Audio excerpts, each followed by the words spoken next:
적극적인 기본소득 정책을 펼친 국가들의 경제호전.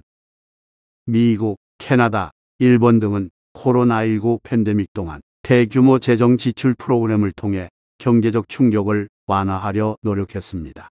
이러한 국가들은 직접적인 현금 지급, 기업 지원 실업 혜택 확대 등 다양한 조치를 취함으로써 경제적 불확실성을 줄이고 소비와 투자를 촉진했습니다. 특히 매우 극우적인 일본의 자민당이 긴급 시기에 적극적인 기본소득의 대량 살포로 단기적으로는 소득 손실을 보완하고 중장기적으로는 경제활동의 빠른 재개를 도왔다는 것은 기본소득이 결코 좌파의 아젠다가 아님을 여실히 보여줍니다.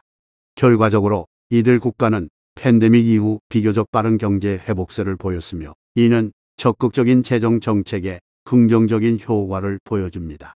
미국 경제적 임팩트 지급금. 코로나19로 인한 경제적 충격에 대응하기 위해 미국 정부는 여러 차례에 걸쳐 개인과 가정에 직접 경제적 임팩트 지급금을 제공했습니다. 이러한 조치는 소비를 촉진하고 경제적 불안정성을 감소시키는 데 도움을 주었습니다. 직접 지급금은 주로 필수품 구매, 빚 갚기, 저축 등에 사용되었으며 경제 회복 과정에서 중요한 역할을 했습니다. 캐나다 긴급 대응 혜택. 캐나다는 코로나19로 인한 실업과 소득 감소에 직면한 시민들을 지원하기 위해 셉을 도입했습니다. 이는 월별로 일정 금액을 지급하는 프로그램이었습니다. 셉은 수백만 명의 캐나다인에게 신속한 재정 지원을 제공했으며 경제적으로 가장 취약한 계층을 보호하는 데 중요한 역할을 했습니다. 이 조치는 소비와 경제 활동의 급격한 하락을 방지하는 데 기여했습니다. 일본 특별 정액 부금. 일본 정부는 모든 시민에게 일정 금액을 일시적으로 지급하는 특별 정액 부금 프로그램을 실행했습니다. 이는 가계 소득 감소를 완화하고 경제 활동을 지원하기 위한 조치였습니다. 이 급부금은 국내 소비 증가에 기여했으며 특히 소매업과 서비스업에서의 소비 회복을 도왔습니다. 특히 팬데믹 이후 한국의 경제 상황과 비교되면서 조치의 유효성이 더욱 부각되고 있습니다. 이 세 나라에 의해서 볼 수 있듯이 기본소득 형태의 지급금은 경제적 충격을 완화하고 가계 소득을 지원하는 데 긍정적인 역할을 했습니다. 재정 건전성을 운운하며 기본소득을 제한하거나 실시하지 않은 나라들은 오히려 팬데믹 이후 심각한 경제적 부작용을 겪고 있습니다.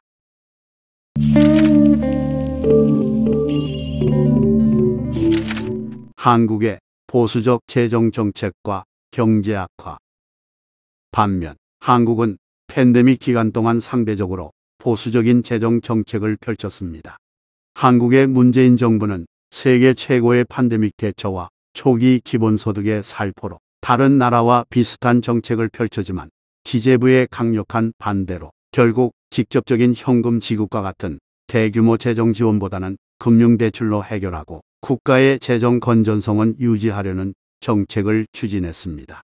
사금융대출과 같은 비전통적 금융 지원 방식이 확대됨으로써 다수의 경제 주체들이 이자와 빚의 부담을 경험하고 있습니다.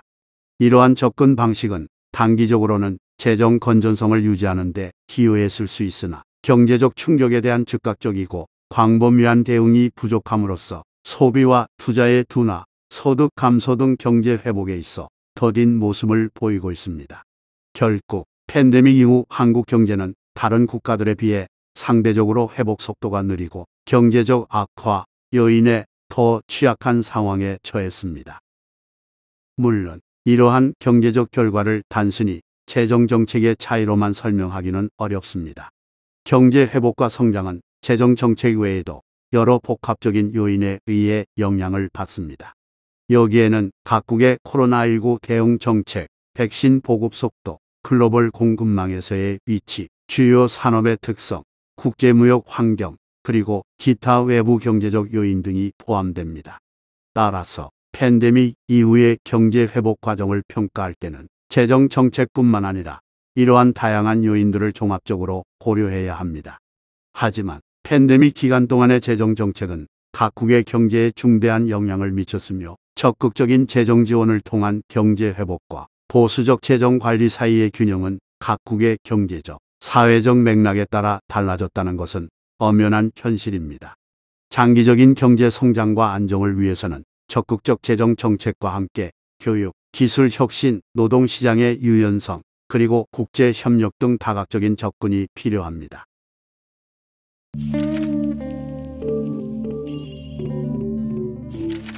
기본소득의 필요성. 기본소득이란 모든 시민에게 조건 없이 정기적으로 지급되는 금전적 지원을 의미합니다. 이는 개인의 기본적인 생활을 보장하고 사회적 불평등을 완화하는 데 목적을 두고 있습니다. 로봇과 AI의 급속한 확대는 제조업은 물론 서비스업에까지 영향을 미치며 기존의 노동시장 구조를 변화시키고 있습니다. 자동화 기술은 인간을 생산 라인에서 단순 반복 작업만 수행하게 하며 AI는 고객 서비스와 데이터 분석 영역에서 인간의 역할을 대체하고 있습니다. 자동차 산업에서 로봇이 조립 라인 작업을 대체하는 경우 생산성은 증가하지만 동시에 일자리는 감소합니다. 통계에 따르면 향후 15년 내에 미국의 일자리 중 약 57%가 자동화의 위험에 처할 것으로 예상됩니다. 로봇과 AI의 발전으로 인한 노동의 소멸과 소득의 소멸은 기본소득 도입의 필요성을 더욱 부각시키고 있습니다. 기본소득 도입의 필요성을 간략히 정리하면 다음과 같습니다. 첫째, 노동시장의 변화. 자동화와 AI의 발전은 많은 전통적 직업을 사라지게 만들고 있습니다. 이로 인해 일자리의 감소와 소득 불안정성이 증가하며 이는 사회적 불평등과 경제적 불안정을 초래합니다. 둘째, 사회적 불평등 완화. 기본소득은 모든 개인에게 최소한의 경제적 안정성을 제공함으로써 빈곤을 감소시키고 사회적 불평등을 완화할 수 있습니다. 이는 모든 시민이 사회적, 경제적 활동에 참여할 기회를 보장합니다. 셋째, 경제적 활성화. 기본소득은 소비를 촉진하여 경제 성장을 도모할 수 있습니다. 시민들이 기본적인 생계비 걱정 없이 지출할 수 있는 여력이 생기면 이는 다시 경제적 활동으로 이어져 경제 전반에 긍정적인 영향을 미칠 수 있습니다. 핀란드의 경우 2017년과 2018년 동안 기본소득에 대한 실험을 했었습니다. 무작위로 선정된 실업자 2,000명에게 월 560유로의 기본소득을 제공했습니다. 실험 결과 기본소득 수령자들은 정신적 건강이 개선되고 사회적 신뢰가 증가했으며 노동시장에 대한 태도가 긍정적으로 변화했다는 점이 밝혀졌습니다.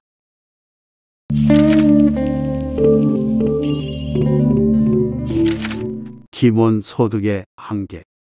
기본소득에 대한 세간의 부정적 평가는 다음과 같습니다. 첫째, 재정 부담. 기본소득 도입은 국가의 재정에 큰 부담을 줄 수 있습니다.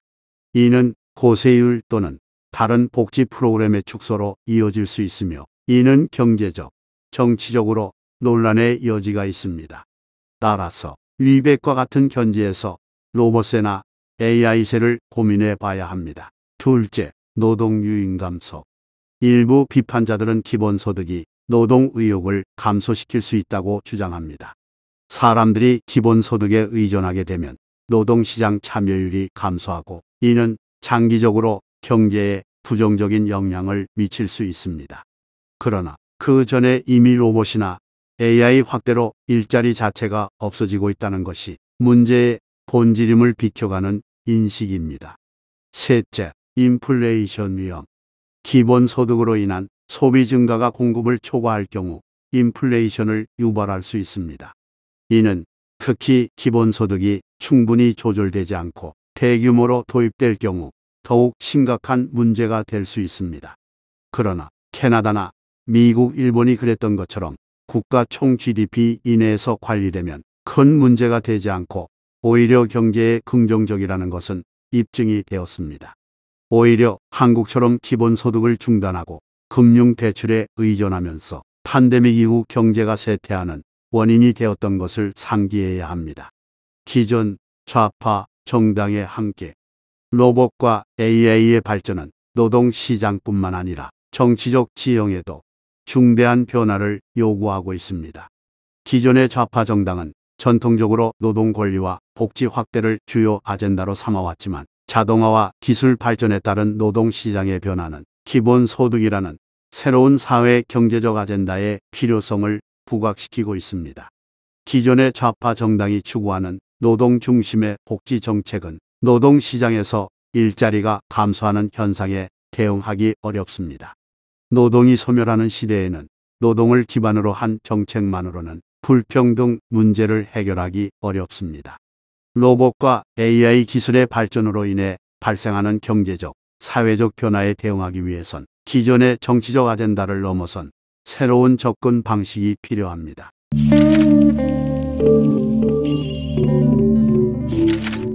우파 정당과 기업의 혁신 요구. 우파 정당.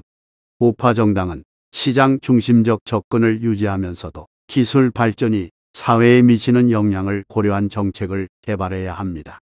이는 경제적 불평등을 완화하고 모든 시민이 기술 발전의 혜택을 누릴 수 있는 환경을 조성하는 데 중요합니다. 노동 소멸, 소득 소멸 국가, 경제 소멸, 자본주의 붕괴라는 스토리에서 우파도 이를 막아야 할 정치적 책무가 있는 것입니다. 자본주의는 변해도 붕괴해서는 안 되기 때문입니다. 기업은 자동화와 AI 도입으로 인한 사회적 책임을 인식하고 직원 교육 및 재교육 프로그램 투자를 통해 노동시장의 변화에 적극 대응해야 합니다. 또한 기업은 지속 가능한 발전과 사회적 가치 창출을 위해 임금을 줄이거나 없애는 대신 기본소득의 물적 기반이 되는 로봇세나 AI세 등에 적극적으로 참여해야 합니다. 국가의 GDP 내에서 기본소득 등의 적극적인 재정정책은 정부의 수익과 지출을 통해 경제를 안정시키고 성장을 촉진하는 주요 수단입니다. 경제가 침체기에 있을 때 정부는 증가된 지출이나 감세를 통해 수요를 촉진하고 경제 활동을 자극할 수 있습니다. 이는 실업률 감소와 경제 성장을 도모할 수 있습니다. 공공서비스와 복지 프로그램에 대한 투자는 빈곤 감소, 교육 수준 향상, 건강관리 개선 등 사회적 안정망을 강화하는 데 기여합니다. 기본소득과 같은 재정정책이 위험한 정책인지 여부는 그 실행 방식, 경제 상황, 정책의 지속 가능성, 그리고 이를 관리하는 정부의 능력에 달려 있습니다.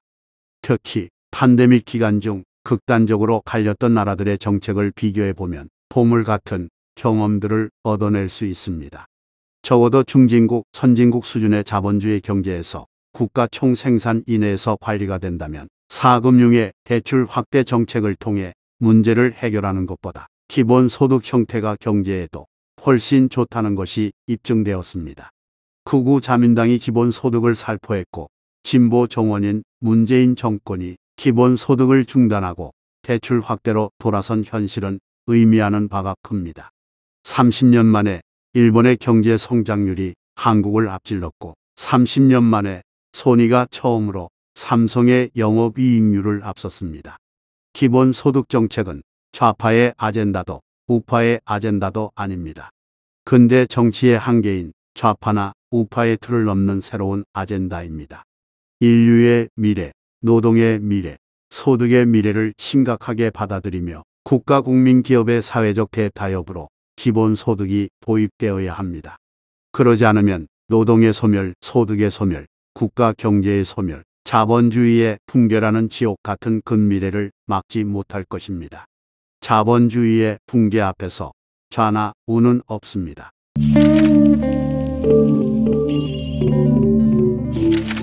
오늘은 한 줄이 힘에서 로봇과 AI로 인한 노동과 소득의 소멸을 기본소득으로 이겨내야 함을 팬데믹 상황에서의 미국, 캐나다, 일본, 한국의 대응을 비교해보며 살펴보았습니다. 오늘도 시청해 주셔서 감사합니다. 구독, 좋아요, 댓글, 알림 설정은 채널의 에너지입니다. 좋은 하루 되세요.